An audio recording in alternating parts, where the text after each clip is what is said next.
So my question for all of us is, who is in your boat with you? Is it success? Is it failure? Is it relationships? Is it money? Is it physical appearance? Is it your kids? Because you see, friends, all of us carry baggage around with us, whether we realize it or not. And when we're going through the storm, we will end up pulling out of our suitcase the thing that has brought us success in the past, because we're creatures of habit. And we're going to go to the thing that has helped us, or has given us the appearance of helping us, or it's comfortable for us. So maybe you have success in your suitcase.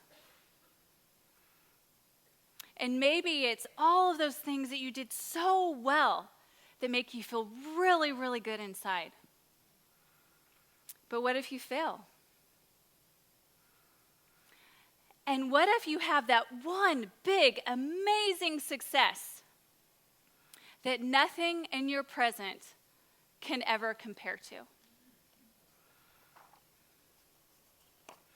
Or maybe you have failure in your suitcase, and it's your constant companion. And when you get in this storm, you hear this voice that says, forget it. You're not getting out of this. You're not surviving. In fact, this is your last day. Or maybe your failure keeps you from getting in the boat at all.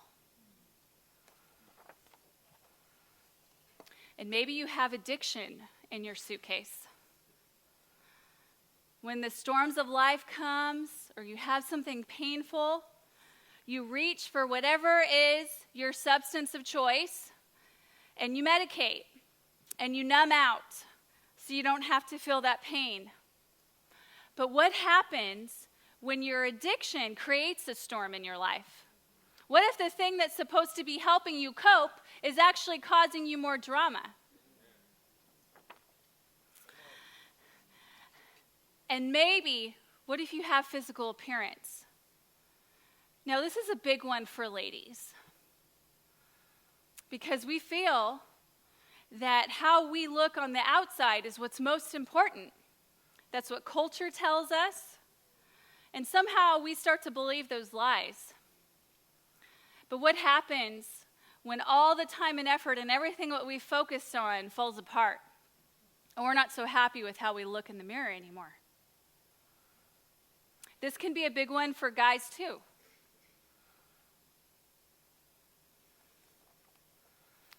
And what about worry?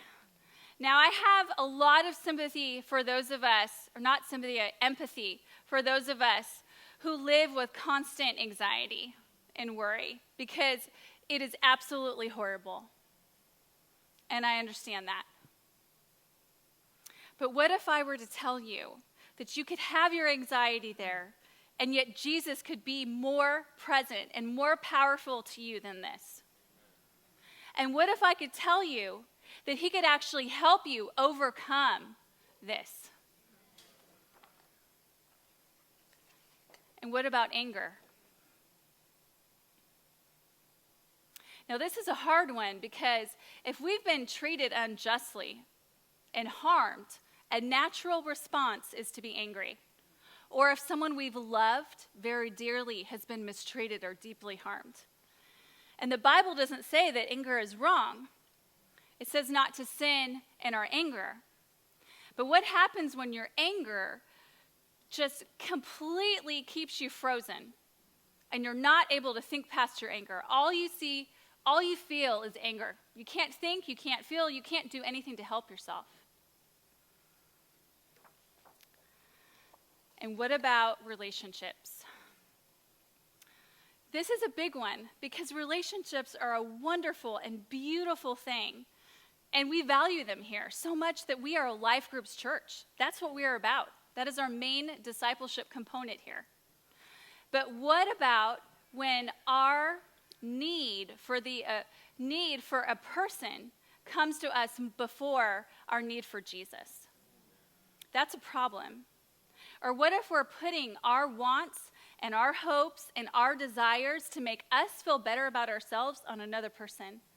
That's not what God intended. That's more than those people are designed to carry. But what if I were to tell you that Jesus could be bigger than all of those? Amen. The more we spend time getting to know him and believing the truths of who he says he is and his great love for us, then we can turn to him first. And the more we say no to these and say yes to Jesus first, it'll get easier. And our faith in him will grow. But we have to spend time in the chair. So we need to have Jesus in our boat. But we also need to be in others' boats. Now, what do I mean by that? I mean, we need to have relationships, friends. We need to be in a life group. Because if I didn't have the relationships that I had when my storm came, who would Jesus have available to send to me? And if those people weren't in a life group, and if those people didn't have a deep relationship with Jesus, they wouldn't have known how to care for me. They wouldn't have known to pay attention to Jesus drawing on their hearts and in their spirits. So we need to have Jesus in our boat, and we need to be in other people's boats.